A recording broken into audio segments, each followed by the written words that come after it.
पूछना चाहूंगा कि वही दिखा रहे हैं हमें आईएसआई का बूथ जिन्होंने छोड़ा था अजहर मसूद। सैफुल्लाह फारूक जो कश्मीरी पंडितों का हत्यारा था, 10 साल तक जेल में रहा, उसको बीजेपी ने वार्ड नंबर 33 से टिकट क्यों दिया?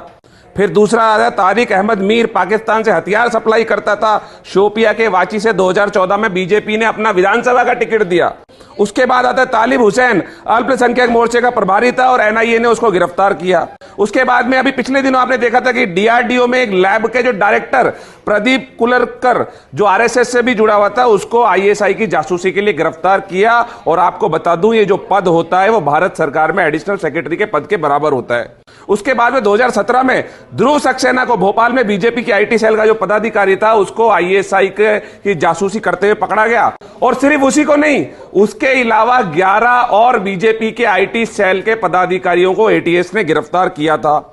2017 में निरंजन होजोई, उसको गिरफ्तार किया। वो आतंकवादियों को 1000 करोड़ रुपए की फंडिंग करने का आरोप है, जिसने 2016 में बीजेपी ज्वाइन करी। उसके बाद उत्तरी कचार हिल्स में स्वायत्त परिषद का मुख्य प्रशासक चुना गया और बीजेपी का जो प्रशासक रहते हुए 1000 करोड़ रुपए की आतंकवादियों को फंडिंग करी। रियाज अटारी, जिसको हमने देखा था उदयपुर के अंदर जो नृशंस हत्या हुई, कन्हैयालाल टेलर जी को जो गला काट करके हत्या हुई, उसकी हमने फोटोज देखी थी कि किसके साथ थी, बीजेपी के नेताओं के साथ। तो ये ऐसा क्यों होता है कि बीजेपी के नेताओं के साथ में इतने सारे लोग हैं, आप इसके अंदर तो बीजेपी को नहीं जोड़ रहे, बीजेपी के नेता इसके अंदर तो नहीं बोल रहे कि हमारी बीजेपी इसके अंदर लिप्त थी।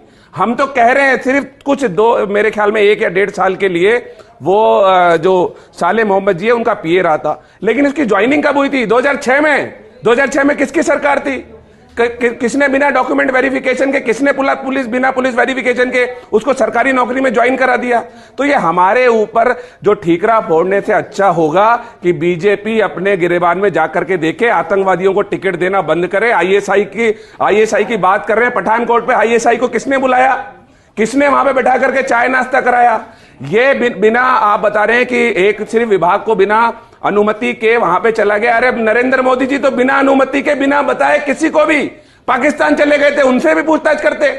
और ये सारे जो पैमाने, मुझे लगता है हर एक हिंदुस्तानी, 140 करोड़ हिंदुस्तानी के लिए, मेरे लिए, आपके लिए, हर किसी के लिए एक जैसे होने चाहिए। अगर कोई भी देश के खिलाफ गतिविधि करता है, कोई भी बिना बताए पाकिस्तान जाता है, तो उससे पूछताछ होनी चाहिए, उसके खिलाफ कार्रवाई होनी चाहिए।